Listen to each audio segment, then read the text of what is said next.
if we knew what the future held, why didn't they start the process earlier? Well, we can't post the job. We certainly couldn't post the job until we knew what was happening with Mr. Dougherty.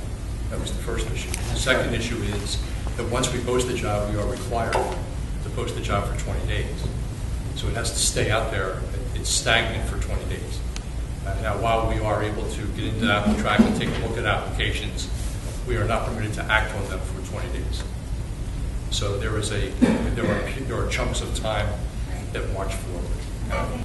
I am very, very disappointed that out of the 49, 19 chose not to complete the applications. It certainly does limit you in that regard.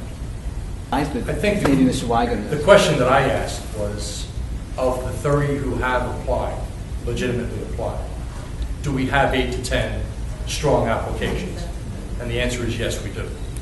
So if we were to say we're short on that side of the paper screen, then I would absolutely agree with you. But we feel as though we have a strong 8 to 10. And I have to tell you, when it goes through the first level, if that feeling does not continue, then we do not have to go with any of those people to the second round. And then we can talk about reopening. Confidentiality is really important through this process because you have sitting principals applying for another job, and then if they don't get the job, you don't want word to get back to your school that you were looking somewhere else. So, it'll be very confidential as to who it is, who those 8 to 10 are. Are you the only one who looked at those 30? No, I have some help. I have some help. HR director of pupil services. We'll all go through the same process, and I'll get some different eyes on it. And also, you look through different lenses. This person has a lot of experience. This person has a lot of experience with this. This person has a lot of experience with that, and we scale it down. I always ask that by the time it gets to me, that it be the selection of the committee. That generally speaking, it's one.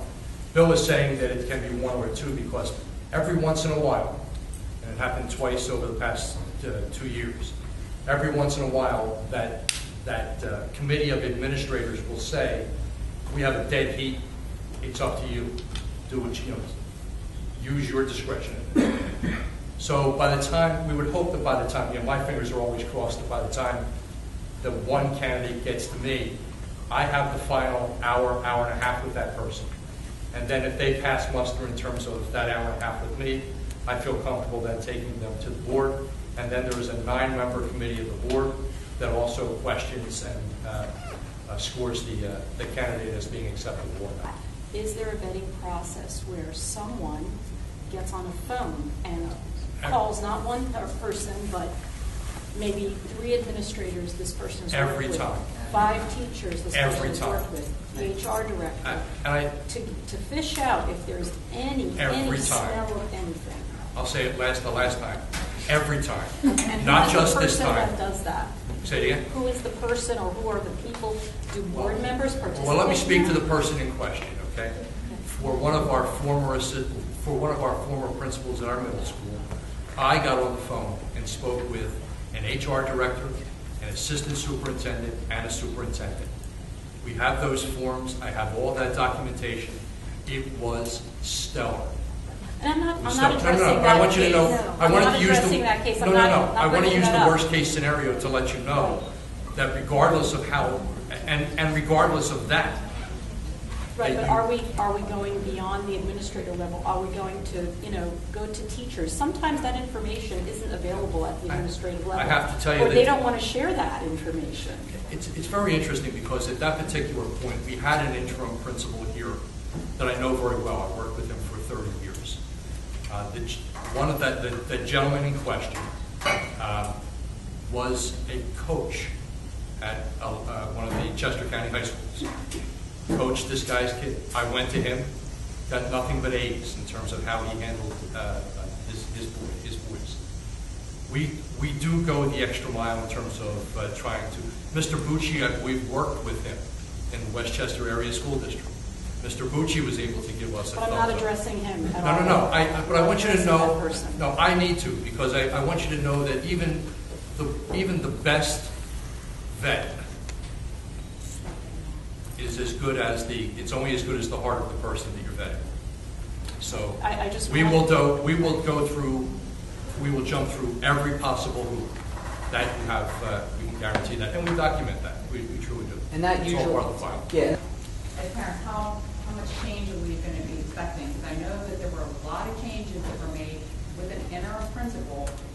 As, you know, I worked in business, and I know usually when there's an interim, you know, supervisor or whatever, they don't go around making across-the-board changes if they're just going to be there temporarily.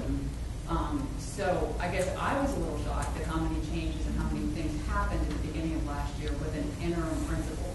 So now I'm concerned again because now we have another interim principal, and you know, it could be Macelia, it could be somebody else. I don't know. As a matter of fact, what we will do for the entire public is that as we knock down the mile markers of the process, we'll be making note of that on the website, keeping, you know, there'll be blasts on the website in terms of this particular piece of the process is finished, and now we're ready to move on to the next. And just- we think that that's a good, not only is it good practice, but it'll keep us on point and on task in terms of making sure that we take care of it.